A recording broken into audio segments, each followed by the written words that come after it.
If you want to delete your Grammarly account, you're in the right place. In this quick tutorial, I'll walk you through the exact steps to permanently close your Grammarly account in just a few moments. Before we begin, if this video helps you out, please hit the like button and subscribe for more simple software tutorials just like this one. Alright, let's get started. First, open your browser and go to grammarly.com. Sign into the Grammarly account that you want to delete. Once you're logged in, look at the left-hand navigation menu and click Account. This will take you to your profile and account settings. On the profile page, scroll all the way down until you find the Delete Account button at the bottom of the page. This is the option you need if you want to permanently remove your Grammarly account. Go ahead and click Delete Account.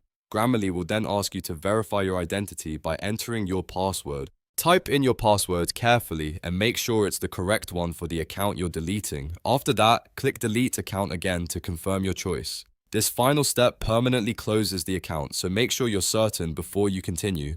Once confirmed, your Grammarly account will be deleted and you will no longer be able to access it. And that's how you delete your Grammarly account step by step. If this tutorial helped, don't forget to like, subscribe, and turn on notifications so you won't miss the next helpful guide.